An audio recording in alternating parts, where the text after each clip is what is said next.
Hi, everybody. Welcome back to the greenhouse. Oh, boy, we've been hitting it hard lately. And tonight's going to be no different. But I didn't want to respond to another Jesse Gender video. But this one was just too much. Like, the irony's so thick I just couldn't help but cut it. Before we jump in, like this video if you enjoy this kind of content and subscribe to the channel to let the algorithm know that. And we're going to jump right in. Let's go. Yes, tonight we're going to be exploring the TERF to radicalized weirdo pipeline that supposedly exists. And it's going to be, oh God, so much.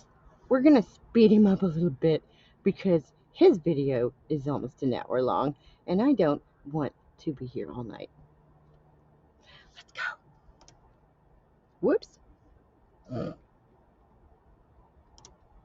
And controversial around the transgender community. That even though a lot of these incidents seem somewhat removed from each other, I think that they, when connected thematically, actually illustrate something that I've been trying my best to illuminate on this channel.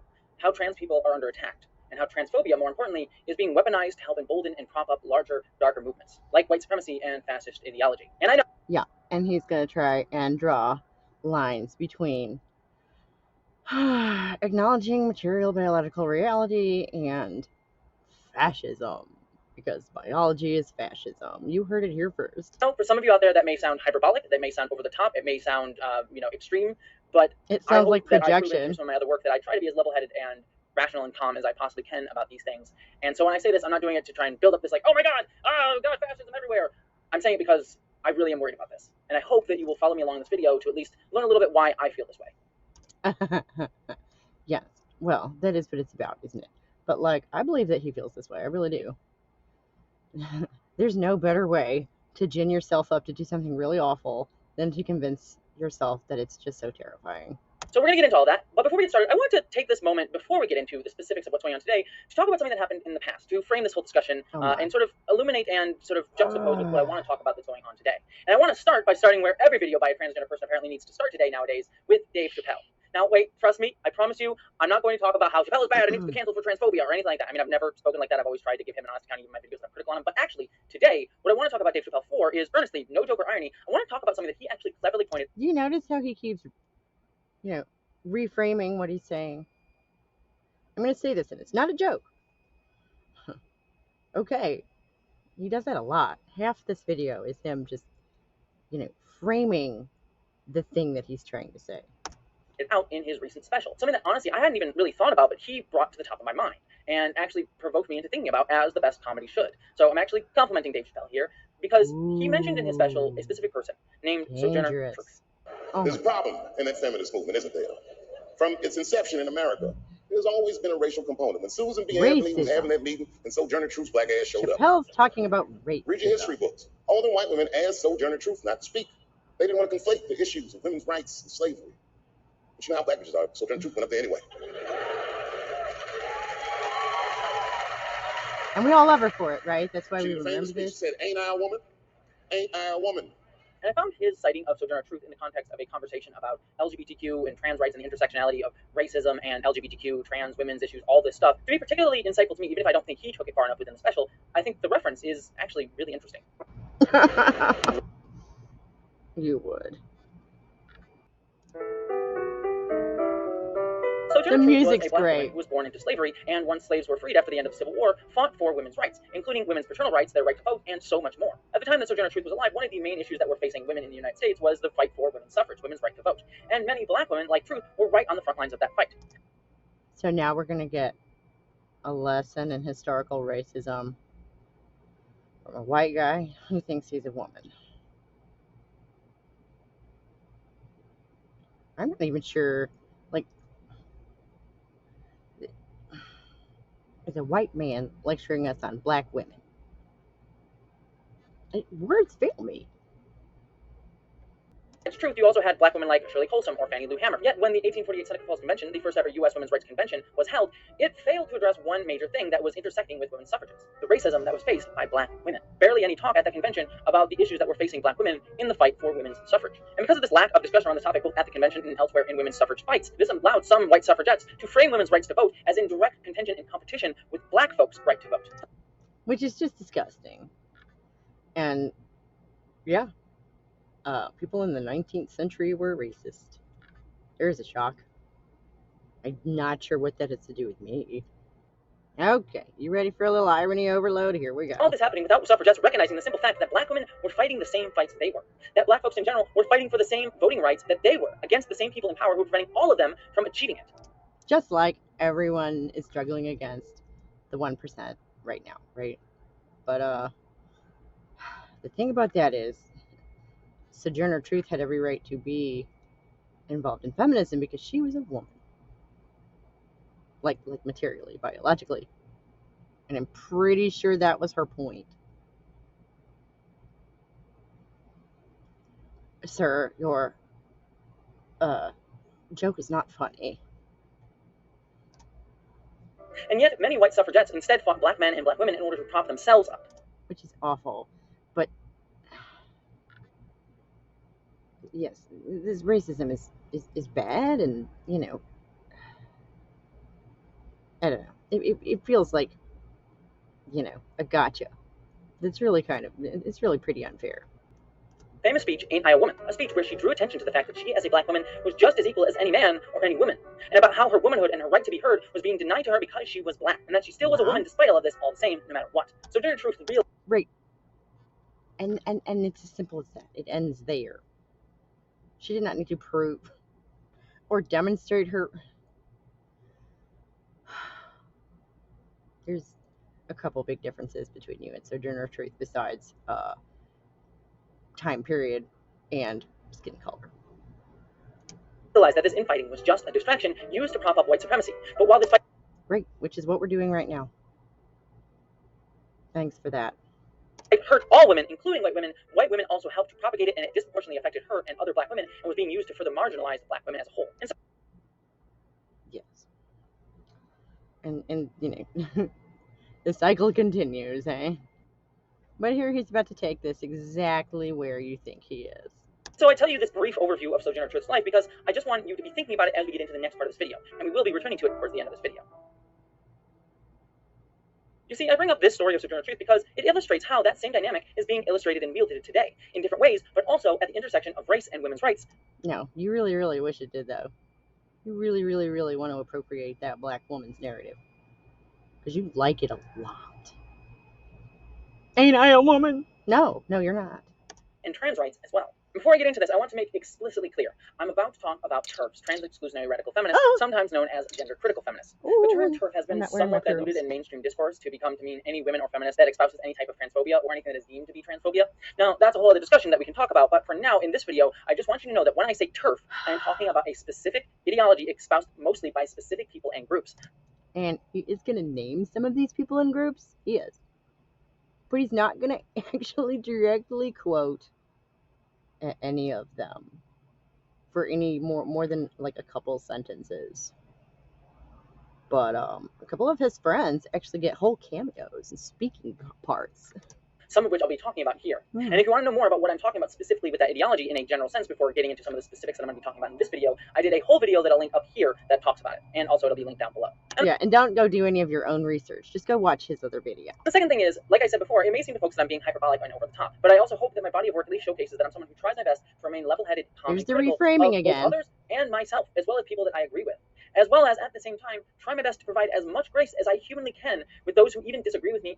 And you're trying so hard to control how people see you. That's what this is a symptom of. It's the same thing. The reason that you're wearing the makeup. Right? Even those who I believe have potential to harm me or have harmed communities that I the earring. This video is not an attempt to attack anybody. But the video may seem like it's coming from a place of anger to some, but it's not. It's, to be honest, more out of fear. Not out of fear for myself, but for what all these things I'm about to talk about mean for trans people, for people of color, for many other folks who I deeply care about and who are often more vulnerable than I am. Because he's about to try and convince us that TERFs are fascists. Yeah, sure. Okay. This video was made and shared not out of an attempt to stoke division or trying to start up a controversy or fan the flames of a controversy, but out of an honest fear that I have and a desire to try to share with you why I have this fear. I wish no one vitriol or harm, even those who I will paint in a very dark light in this video, even those who we will see would wish harm upon me. In many ways, I wish I could be a harsher person. That's one of the main criticisms I've seen in some of my other videos, that I am too forgiving and too harsh. And in many ways, maybe that's true, but... Too forgiving and too harsh? Like, I'd say that's a Freudian slip, but it doesn't even quite make sense, does it? But I can't be. It's not who I am. And it kills me to even have to do this video, because I'm going to have to talk about some really harsh and dark things, and I don't want to. It's difficult for me. Oh, yes. Life is hard.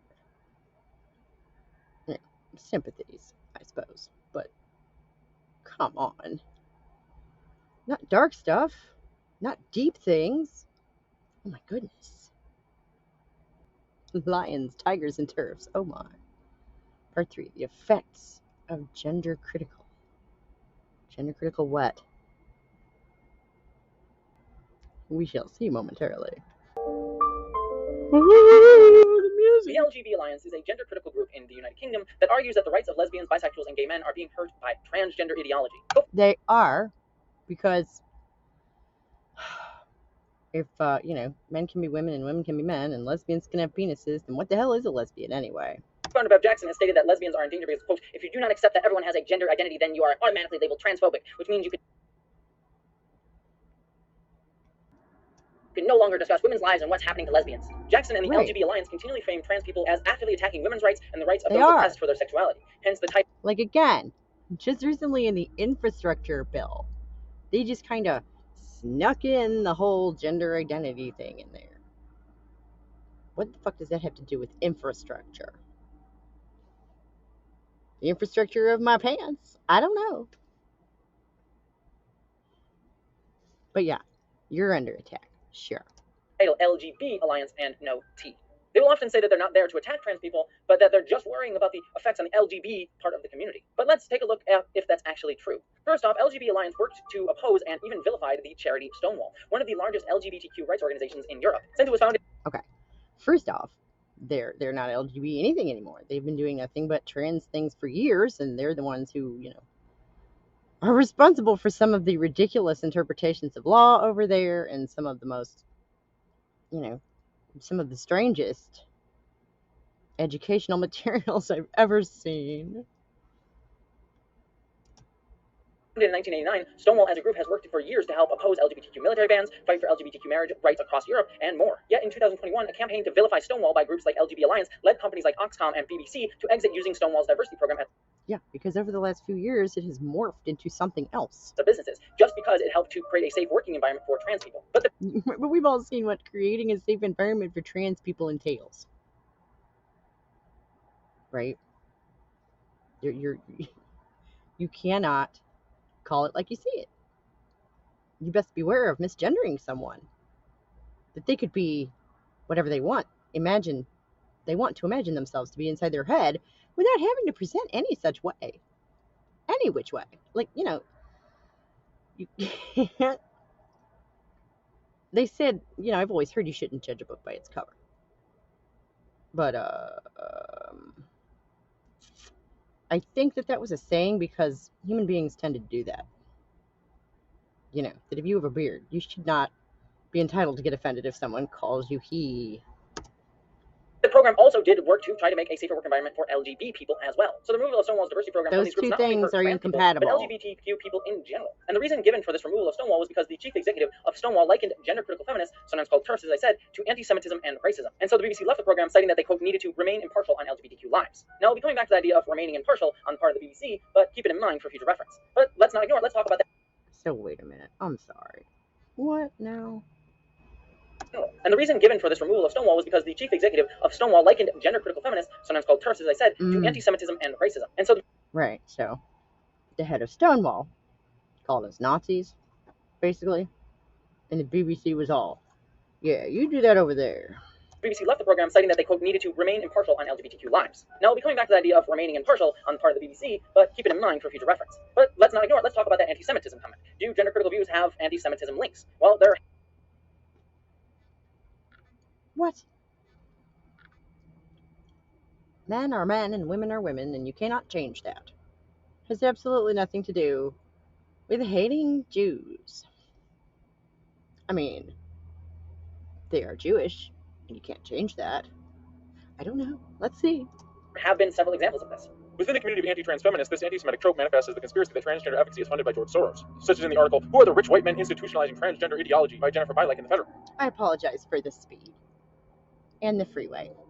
But, I read this article several years ago now.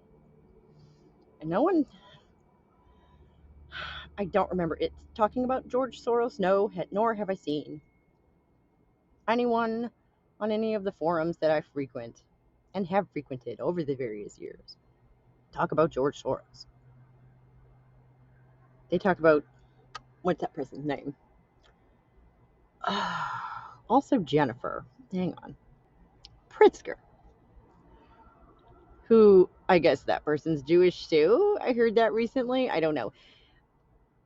It's been said that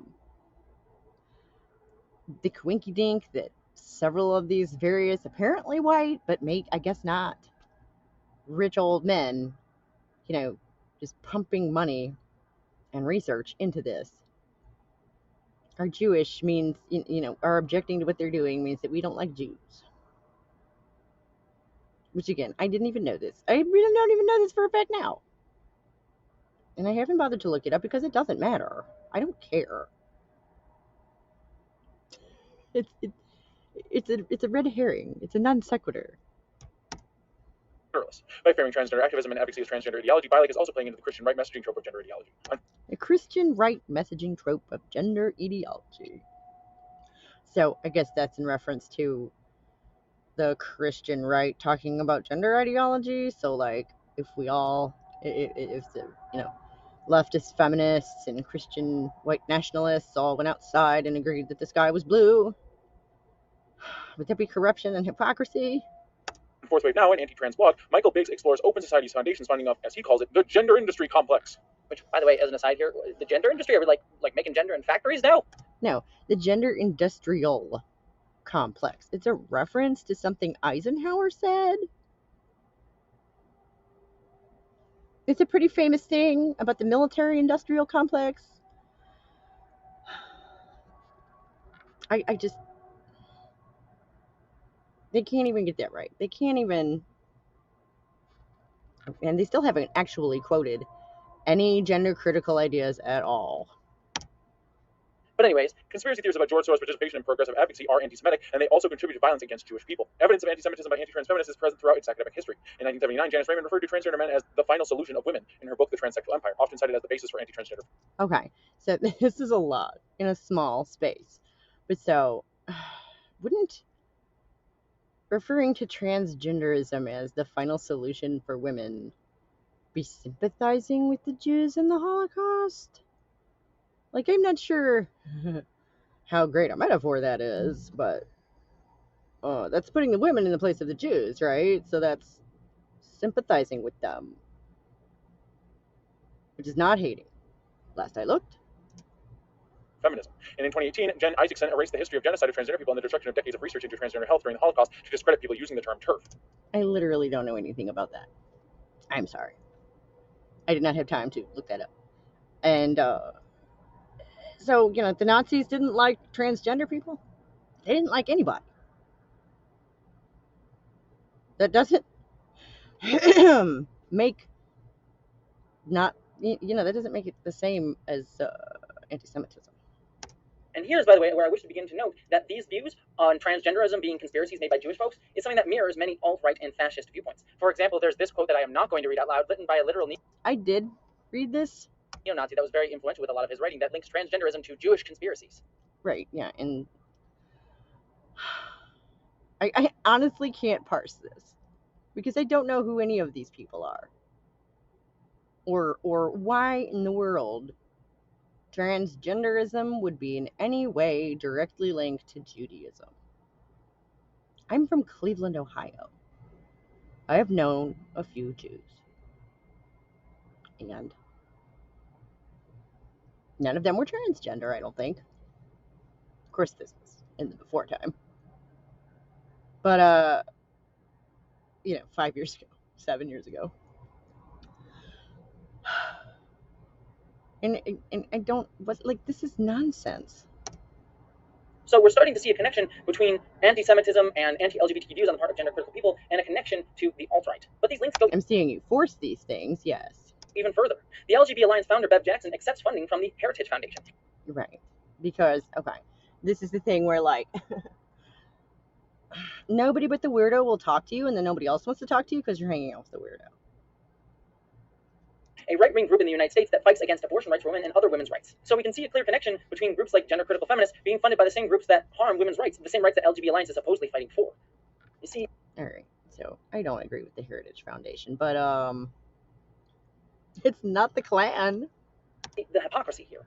Far from it. Gender-critical groups are often linked with racism. For example, a group of gender-critical feminists shouted at Black Lives Matter protesters while holding an I Heart J.K. Rowling banner. Parker. Oh my gosh.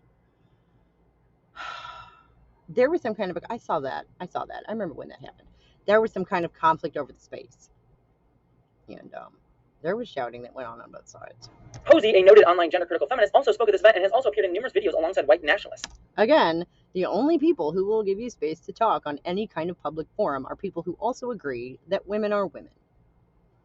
Their reasons for that are unsavory because they want baby makers. But it's, a crack in the door as opposed to the BBC, who until very recently was in the pocket of Stonewall, right? And the New York Times recently hired Andrea Long Chu, who insisted that, the anus is the center of femaleness or some shit like that. Speaking of the LGB Alliance, though, one of the attendees at the recent conference was Annie Nago, a noted alt-right conservative journalist. And I use journalism with quotes there because he often shares misleading and selective material in order to stoke division, transphobia, racism, and more, and promote alt-right groups. And he even has been accused of ties to militant right-wing groups in Portland like the Proud Boys. And keep in mind, alt-right groups like the Proud Boys, besides their obvious fascism and authoritarian and violent tendencies, often also call for the return to traditionalist gender roles, denying women the right to do much beyond being demure housewives who don't vote and don't speak up against their man. And this is... Okay. I don't really know much about Andy. I feel like Ngo is not right. I've heard no. I've heard no. I've heard I'm sorry. I don't know very much about that person. I've not encountered him more than in a very tertiary way. Not relevant. This is something, by the way, that the wonderful YouTuber Renegade chronicles in this video that you should check out. So as we can see... What exactly do the Proud Boys wanting to return to traditional gender roles have to do with radical feminism? You have to explain that. While the LGB Alliance states that they are fighting for the rights of women and LGB people and are not anti-Semitic or racist at all, we can see that they actually do harm LGBT rights issues, they do harm women's rights issues, and they do have links with racism and anti-Semitism, and are propped up and promoted and also often seen with white nationalists, alt-righters, and worse. They also say that they aren't against trans people, that they aren't trying to attack individual trans people, but is that actually true? You see, when a trans woman, Jen Ives, attended the LGB Alliance conference recently, which she had every right to do, she had purchased tickets, she had every right to be there, she even called ahead to ask whether she should be there, and she was told that it was fine for her to be there. While she was there, she became the victim of a hate crime where she was... This is really fun. Are you ready for this? A trans woman went to a conference that existed because they didn't want her there. That's like if I went to the Black Expo. And, I mean, they'd probably be a little more friendly than what we're about to hear about, but, even if they weren't, I mean, what would I be doing there, really? Oh, and it's not mentioned here, but this person also was wired up the entire time. They were recording all of this without anyone's knowledge, so it's like literally going undercover or something. Like some kind of spy. I don't know. Very weird. Attacked and insulted for being trans. Anyway, he ran over to me and he started calling me a fucking nonce and told me to fuck. He said fetishistic ADP as well, right? He said a lot. There was a lot. He was very upset. He was really, really upset. I didn't rise to him. I just kind of stood there, and then I was surrounded after a little while by various gender critical women and him. He then got his camera out and was right in my face filming me, continuing to call me a fucking nonce, telling said something about how he couldn't get a blood test, but I can always get a blood test for my that's weird. my perverted hormone. No, that's not weird. It's prioritizing, these medical treatments, okay, that they don't need. Or something. He did say perverted hormones. You can get a blood test for your perverted hormones. Like, he was saying a lot. He was basically reading off every kind of like weird talking point that he's learned from LGB Alliance. But what I think is worse than that is the way that the people around him were reacting. For example, there were a couple of people that came up to him and basically said to him, don't engage, which he wasn't listening to. But the majority of the people that were around him, his fellow LGBT Alliance people, they were kind of helping him. They were kind of like starting to debate, like trying to debate me, and they were saying things like, "You've upset him. Your presence here is political. You've come here to use the women." He kept saying, "You've come here to use the women's toilets," like basically accusing me of being a rapist. That's basically what the vibe of the whole thing was. But they didn't say that. They called him out on his bullshit because, yeah, obviously he's there for some weird reason, right? Some ulterior motive. He's not there in good faith. And he did use the women's toilets. I saw that somewhere else. But like, oh no, you got yelled at by a man. The poor baby. No. And then a lot of the women around him were pointing at me and kind of saying like, what do you expect, coming here? Like he was saying like, you're not welcome, and literally, and they were saying like, which is not calling someone a rapist. They were saying like, you knew what was going to happen, if you came here. Like, we're not going to let you use. Like, it was intense. It was a lot. There were like more and more people gathering around me, and the security were doing nothing. It felt like every kind of minute that passed, like, more people were coming. And the thing I was trying to get across to them was like, I'm not here to debate, especially not right now. Like, I'm here because I've literally just been like verbally assaulted, and I'm trying to figure out how to de-escalate the situation. Gender critical feminists also in many online spaces and offline spaces harass, attack, and insult trans women. One good way to de-escalate that situation would be to leave. As well. Go onto any gender critical feminist website or board and you'll find numerous posts about trans women being ugly, gross, nasty, disgusting. They call us gross. Oh, poor babies. Let's go. Oh, I got a good rebuttal. Ugly and either hypersexualize us, saying that there were things like autogynephilic, something I talked about in this video up here, but it basically is just this big long theory to state that trans women are just sexually attracted to ourselves, and our sexuality is so perverted and weird that we're just kidding. Right, which like we didn't make up. That whole theory was, created by Ray Blanchard, who is a pioneer in trans science. Take it up with him.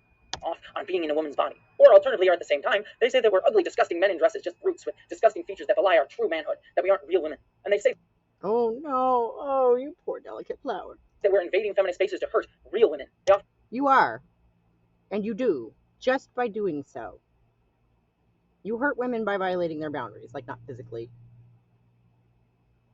But again, here in the United States, sex is no longer any kind of legal status. Like, women don't have a specific legal status anymore. Often try to frame trans women as pedophiles and rapists, such as with this article that was published on the BBC last week. Because in that article, there's only one named source, only one woman who is cited directly and quoted about this issue of trans women pressuring women into sex. And this woman is named Lily Cade. Lily Cade is a lesbian. It is weird that they would only name one person, because I have seen this for years. Years and years,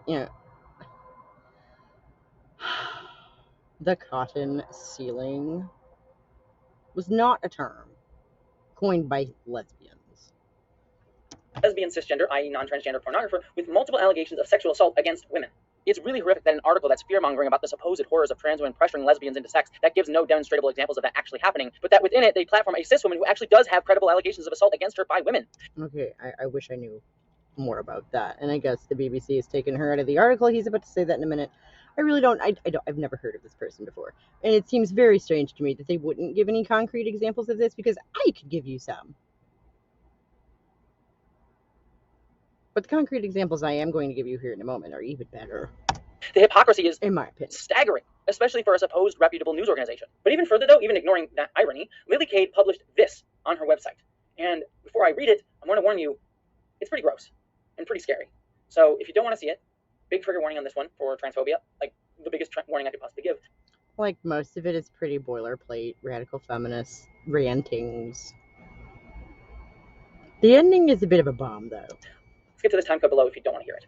Trans men are men. They know they are men. If these men can't slit the throats of these vile personas in public, admit what they have done, take off the dress, look with abject shame upon the affront. Okay.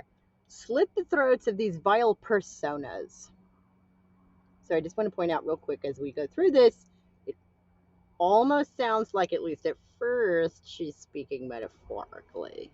God and nature they have wrought in the service of their masturbatory fantasies. Apologize for the children they have hurt with their lies and their drugs and their grooming. Apologize for the incarcerated women they have fed to rapist monsters. Apologize for the lesbian spaces they have desecrated and devote the rest of their lives to repairing the damage they have done. If you left it up to me, I'd execute every last one of them personally. Trans women are vile, weak, disgusting, whiny, fake victim masturbators who should be ashamed of themselves. They threaten suicide and you roll over. You disgust me too. There is but one noble response to a man who tries to use the threat of violence against himself to manipulate a woman's emotions. Fucking do it then. This sounds like things that I've seen and heard from abuse victims, from rape victims, and sexual assault victims. Yeah, this is rage. And it's not pretty.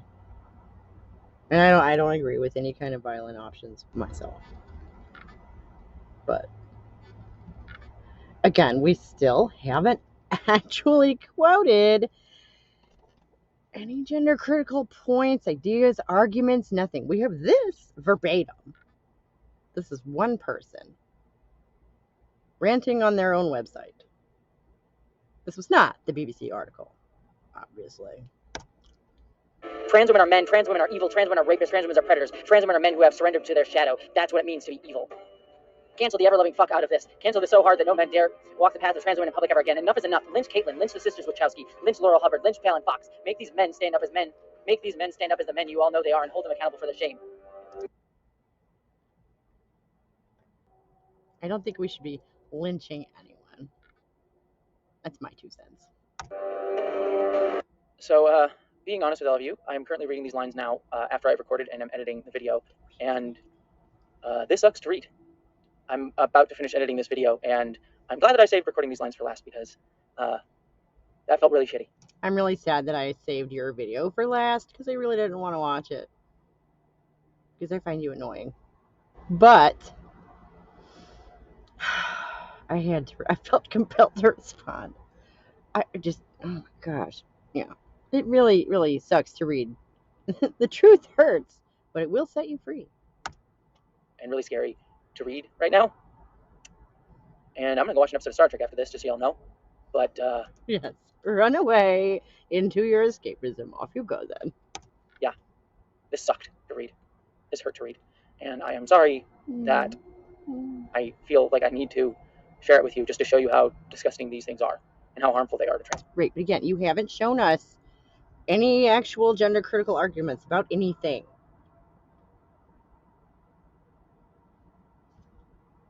We're going to actually discuss the arguments, have a debate at some point, because I definitely haven't proven the fascist connection yet, which is the whole reason that you don't think you need to debate us, right? Anyways, back to the video. I'm gonna give a second, and then I'll just cut back to where I was talking about. Yes, and now I'm going to do an editing thing. Ooh. In the video. Love to you all, everyone. 3, 2, 1, cut. Lily Cade is calling for the literal genocide and lynching of transgender people. And she also highlights many of the things that I'm talking about throughout this video. Same rhetoric used by gender critical feminists. Yeah, no, that is not the rhetoric used by gender critical feminists, the lynching stuff. No.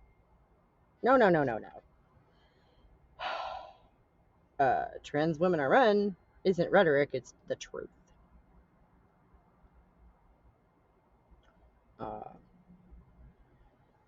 Yeah, so this is not a representative example. This is an extreme example. And you haven't,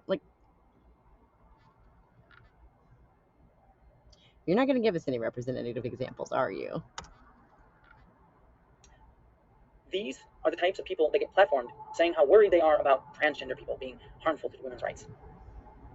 Those things. Yeah, and that almost looks like a trap or something. Now I think about it. Why in the world? Why that? Why that? I could have come up with 3 better examples of, socially pressured lesbians. Give me half an hour. Now, let me be entirely clear.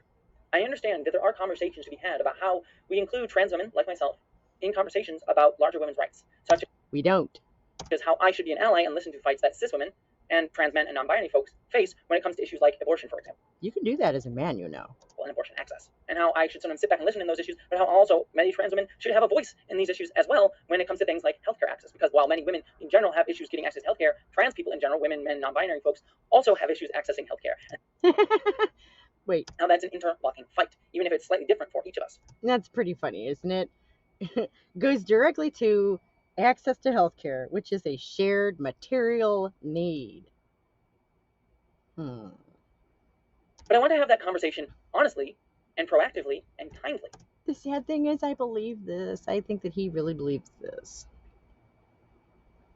You know, this is not a confrontational, mean, aggressive person. You know, props for that, because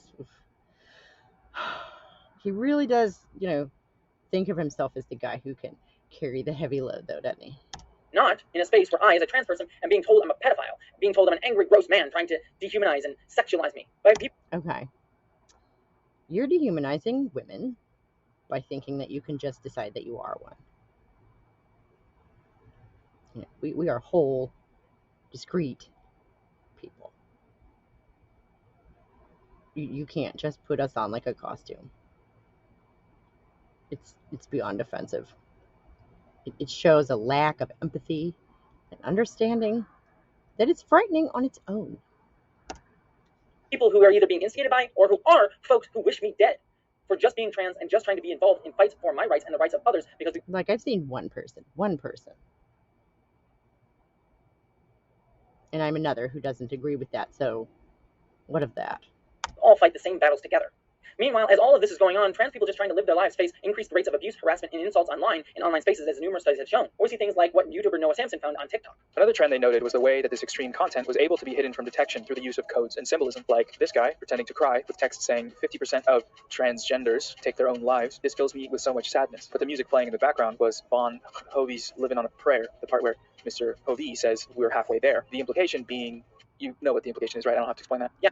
Maybe I'm dumb, but I mean, kind of, I guess. I feel like if that person was trying to communicate that, they really went the long way around. I mean, which I guess is the point.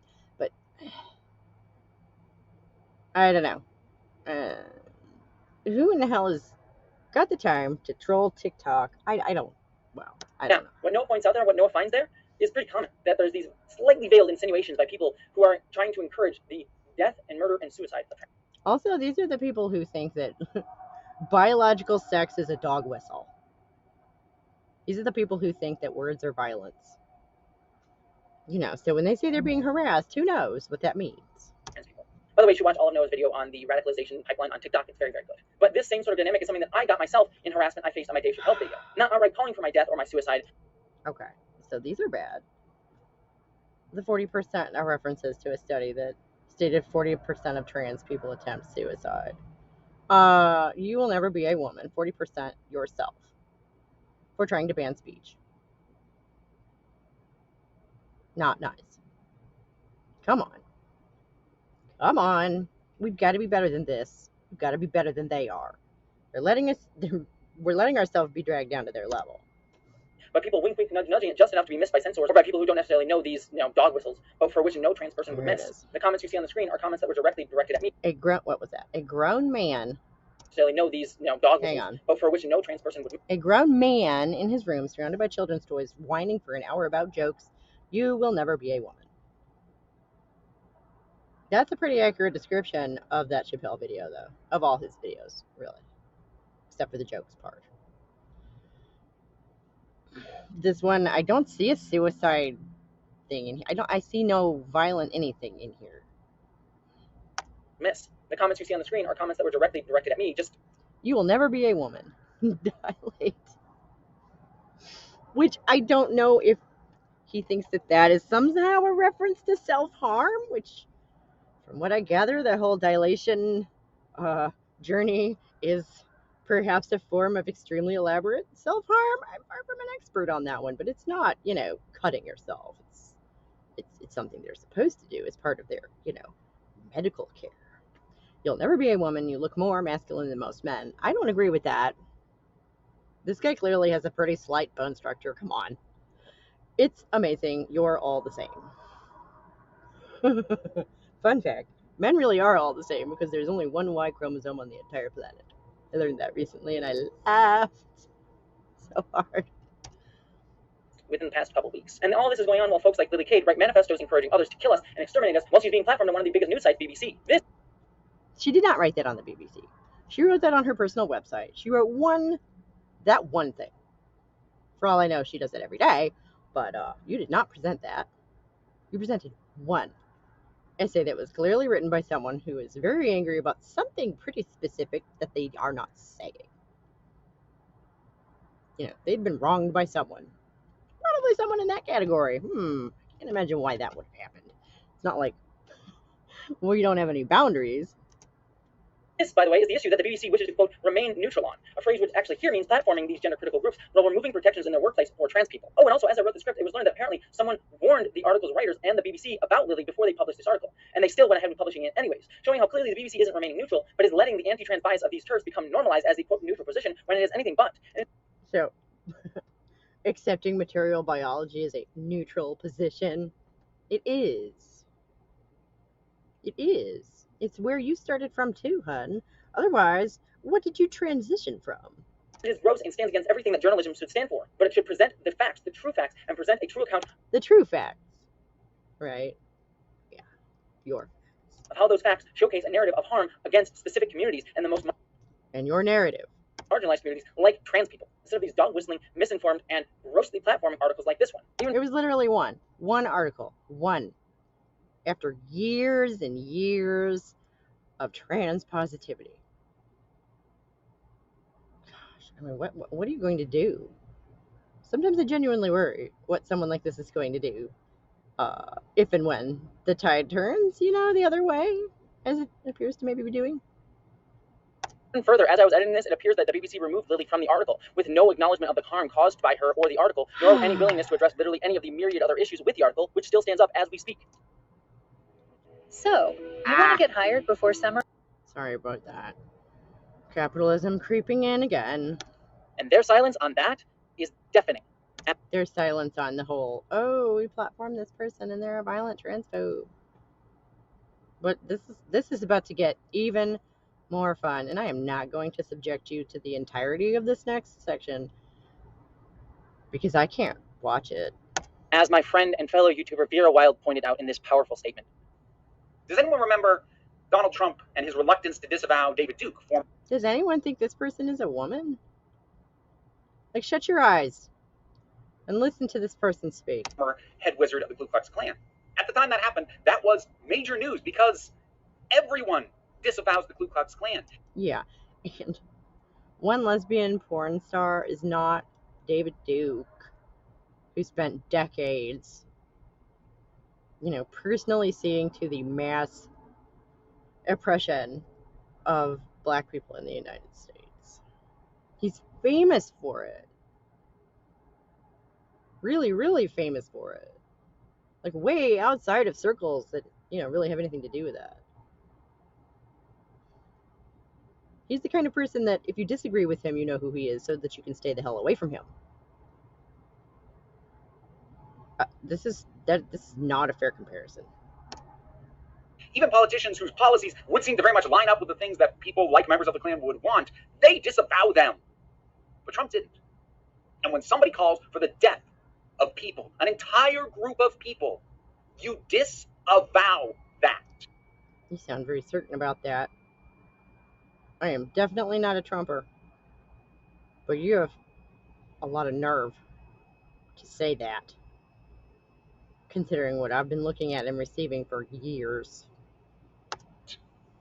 And at this point, to not do so, as far as I'm concerned, is a co-signing of her statements. When someone is talking about the statements that she did not make for them in any capacity.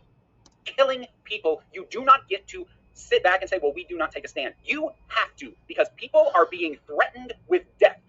Okay, so hang on just a second. Let's see about that, shall we? Threatened with death? I think the most famous one is probably this picture.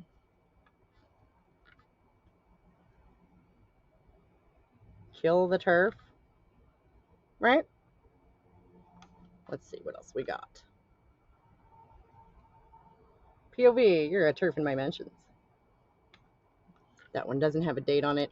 This one's from October 2019. Guy with knives, POV, you're a TERF. March 27th, 2017, 2:19 p.m. I want to literally murder TERFs. This isn't the sleep deprivation and general anger caused by frustration with illness talking. I mean it. I mean, I probably wouldn't say it normally, but fuck, I just really want to kill a TERF. Just fucking rip their throat out, Jesus Christ. It's 4.5 years ago. I've received stuff like this, like, personally myself. I've been told that TERFs get the wall and that I deserve to get a brick to the teeth and stuff like that. Let's see. What else we got? So because a bunch of TERFs from Reddit raided our event page, the page for the venue and the page for the trans org that was hosting the event, we were forced to remove TERFs will be hung from our description. Sad reacts only. TERF graves are gender-neutral bathrooms. Our graves. They're going to dance in them, apparently. Inaugurating the first London Trans Pride with the ceremonial hanging of the TERF. I don't know if you can see that. But yeah, go ahead. Tell me how you don't get to not comment on these things after y'all let this happen for years on end. You do not get. To the people who are now so angry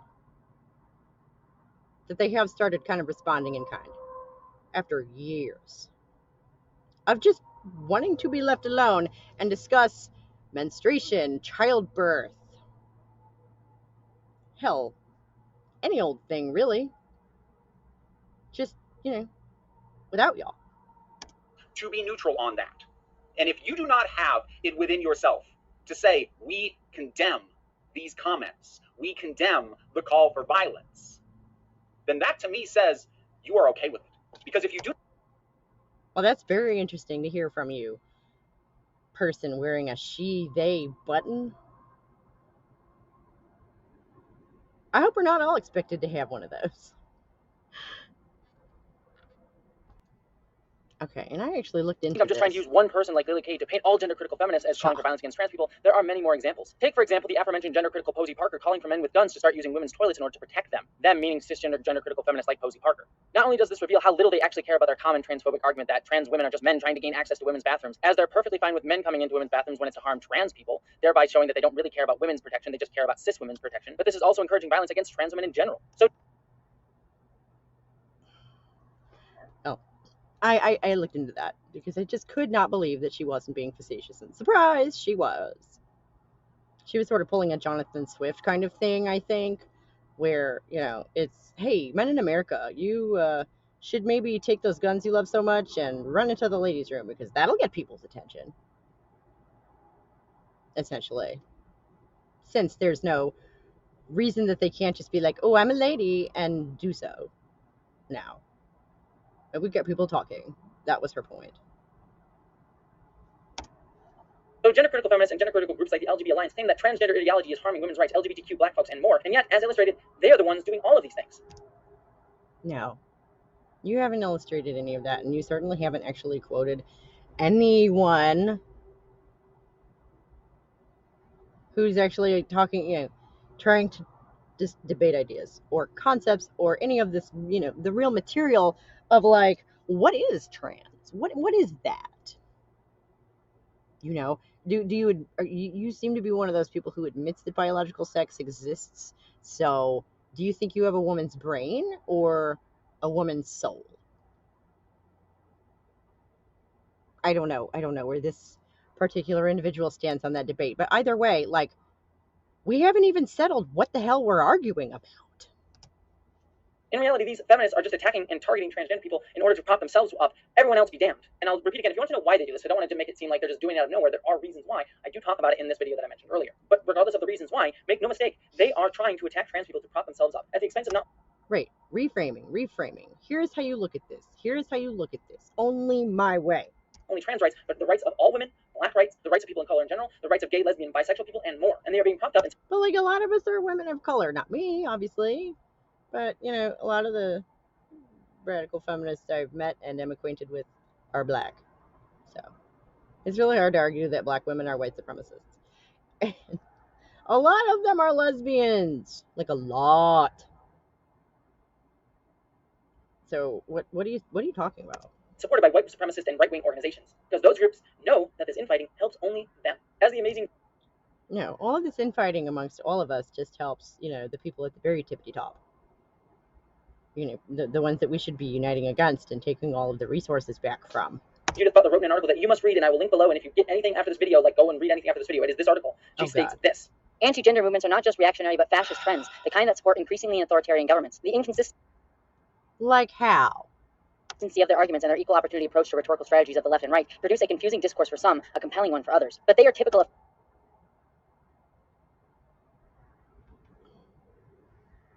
equal opportunity approach to rhetorical strategies of the left and right. I think they used to call that bipartisanism. Bipartisanism.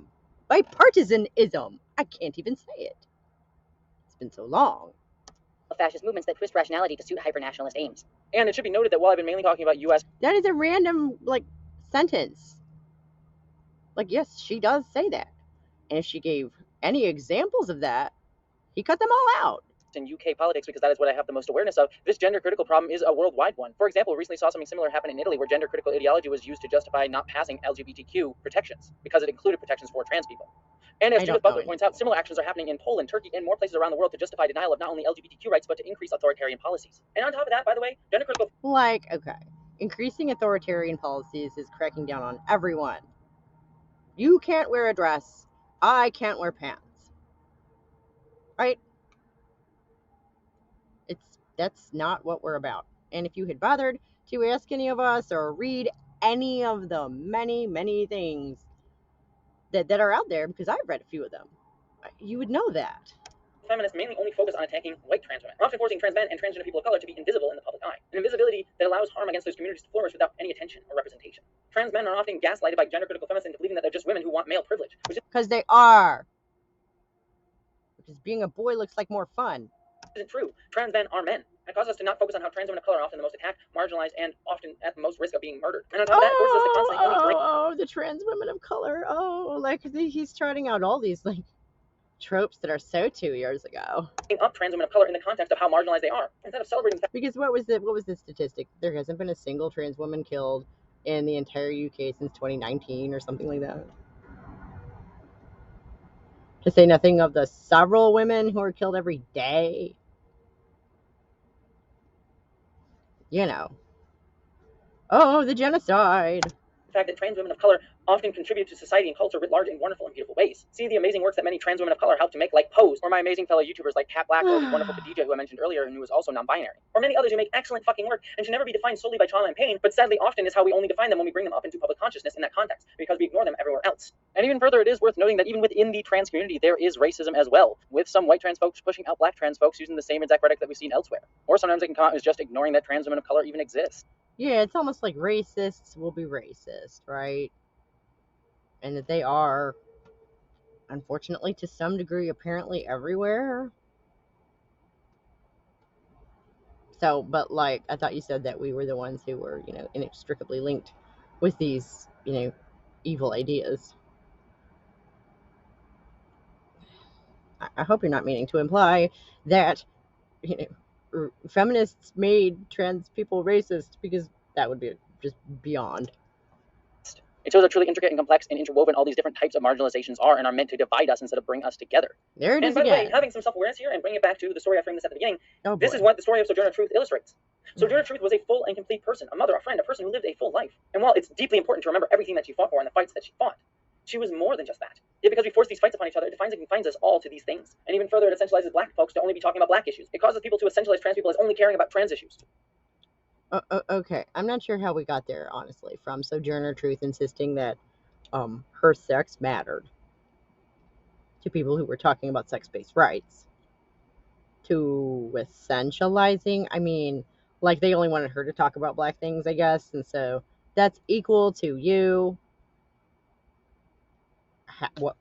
I don't know how. When we talk about many numerous other things. I mean, for my own example, look at the fact that I talk about Star Trek pretty much just as often as I talk about trans issues on this channel. But many people will often say, oh, you just define yourself by your transness. And that's so aren't you too a woman? What? Not true in the slightest. Especially if you met me in real life.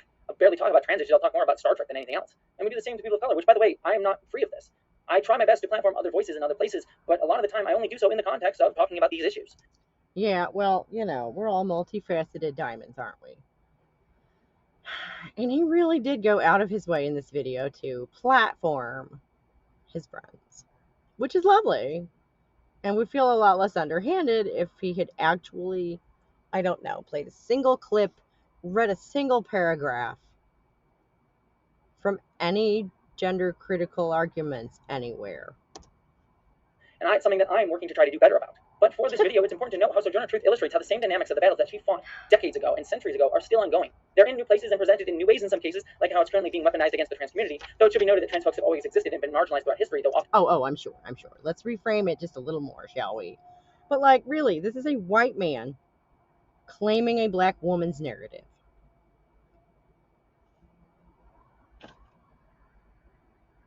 Which is racist, right? I mean, if only because he has no deference whatsoever. This woman was a slave, you asshole. Her experience does not compare with yours and your big screen TV and your goddamn figurine collection.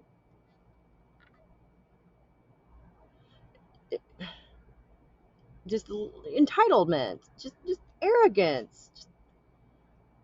Wow. And this is why I had to dive into this one as long as it is. And I know we're going on an hour. And thank you so much for sticking with it, because not only does he feel entitled to women, he feels entitled to, you know, all the oppressions. This is just such a beautiful, crisp and clear, crystallized example of the kind of narcissistic gobbledygook that somehow we have been fighting with for all these years. In a less mainstream way. But also in many other cases, these dynamics are being used in exactly the same way against exactly the same type of people as they were in Sojourner Truth's time. Like how Black Lives Matter movements are often framed divisively. And it illustrates how these different fights about how these framings of trans rights or black rights or all these different things, while framed divisively, are actually connected together and are all pretty much just different sides and fronts of the same fights. And right, in that, you know, everyone would like to live a nice life. We would all like to have a good standard of living, right? Be able to follow our dreams and whatever. But, like, the material conditions that prevent us from doing that are so far from your mind, because material conditions are your enemy. Material conditions are the thing that cause you dysphoria, right? This material conditions are the things that remind you that you're not a woman. So you're never, ever, ever going to get there, right? You're never going to get to the point of actually arguing for the improvement in material conditions, because then you'd have to look at them, and you don't want to do that. It's uncomfortable. And even those who are not the explicit targets of it are also harmed by it. It also exposes how those who sit at the different intersections of these different fights and fronts are often the most harmed, like black trans women are.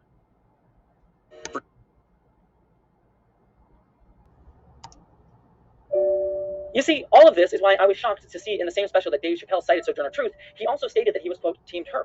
I'm Team TERF. I agree, man. Because TERFs are the same types of... He agrees with what J.K. Rowling said, which he misquotes and mischaracterizes. He says that she said that gender was real. No, she said that sex is real. Because are we talking social role or reproductive role? And, gosh, if I had a nickel for every time these people flip back and forth between those two concepts, you know, change gears without clutching, if you will, I'd be doing pretty good. Feminists as the suffragettes that tried to prevent black women like Sojourner Truth from getting to vote. No. Because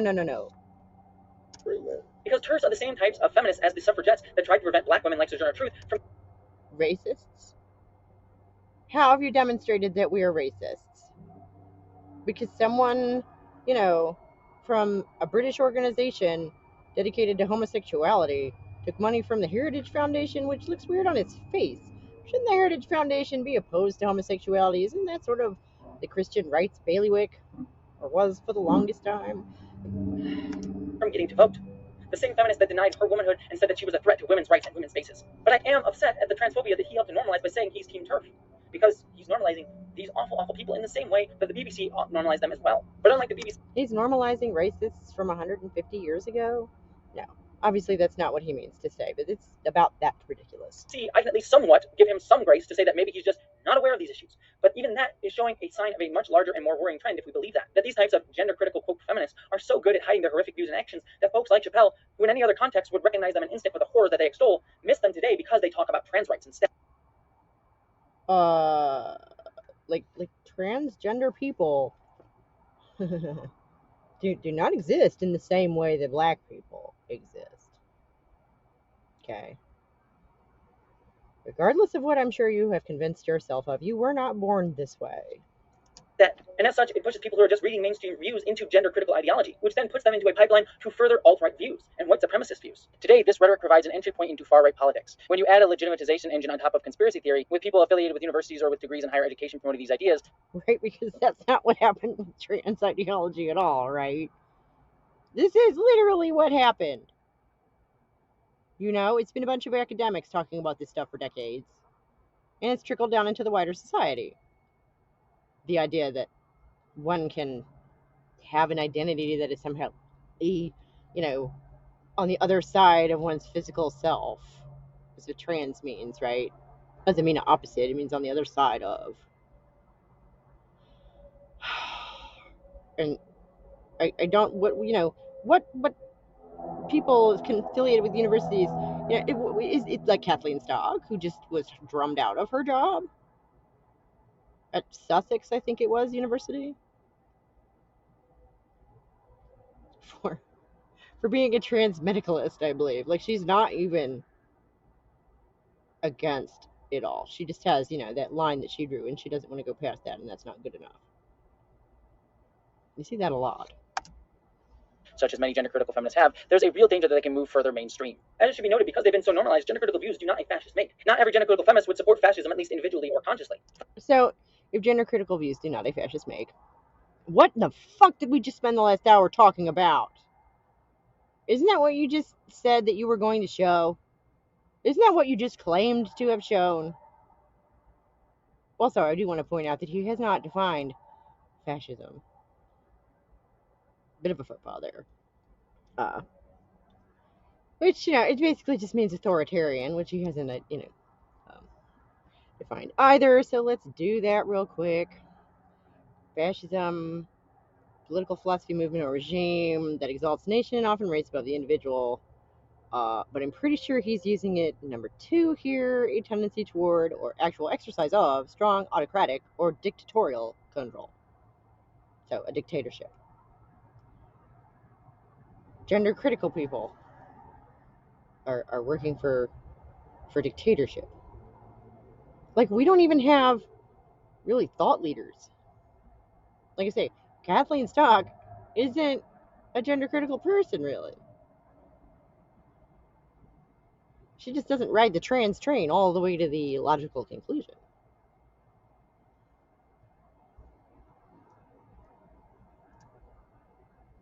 Folks like J.K. Rowling or Dave Chappelle, who have both cited support for TERFs, are 2 examples of this. I don't think either of them think that fascism is good, or in their case, that they even think of themselves as right-wing. Many different people fall into these views for many different reasons, from misplaced and supplemented trauma put into trans people, to the fact that it has become more and more normalized in everyday discourse, to the fact that TERFs use both the language of the left with things like feminism, as well as the language of the right, arguing for return to traditionalist gender roles. And they do wait, what? Where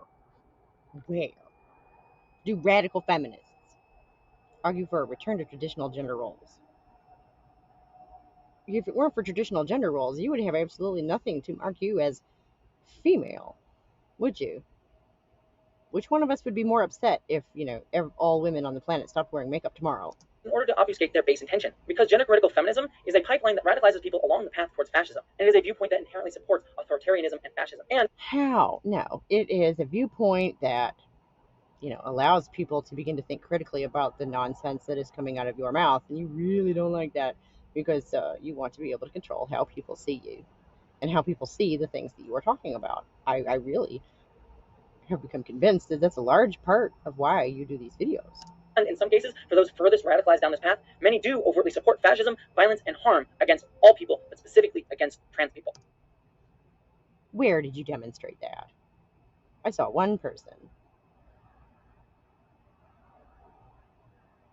So, where did you demonstrate that? A group that already faces violence and harm every day.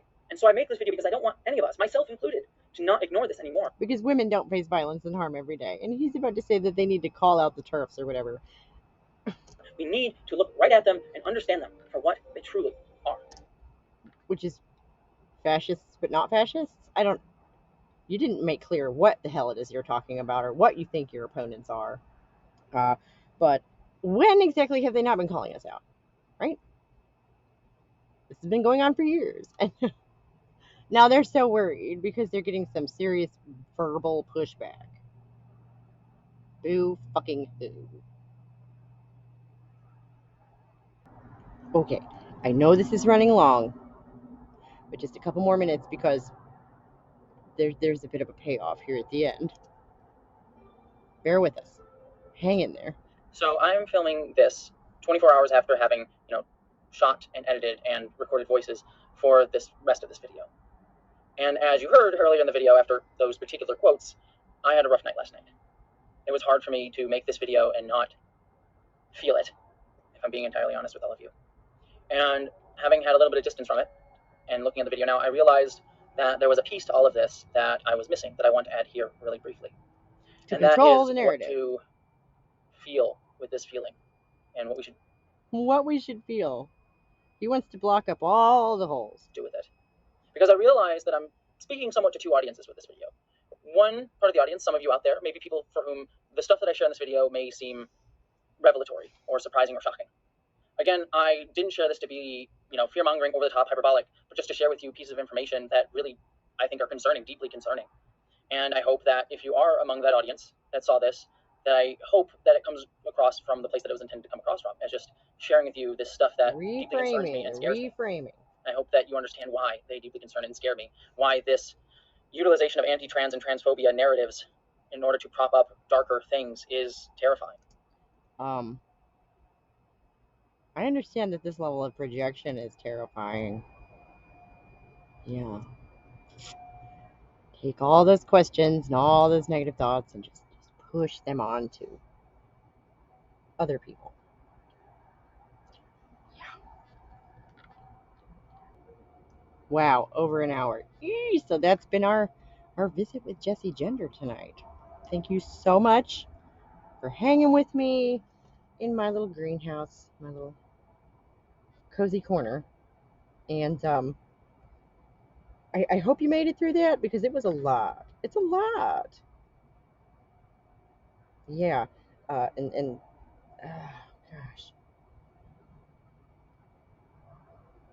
Recognizing material biology equals fascism.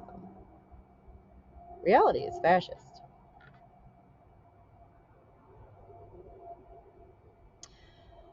I had a bad night after reading, the lines about trans women are men.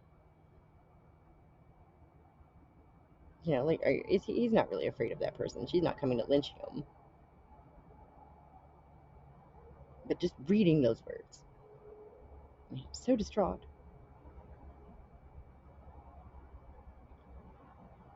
And this is the level of thing that we are fighting against. We just have to keep pushing, and we have to stay civil. Please, please.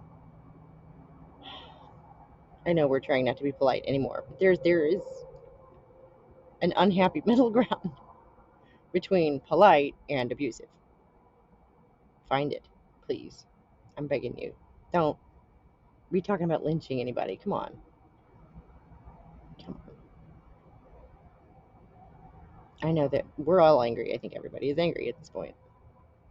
We got to keep it a little more civil than that because this cannot stand.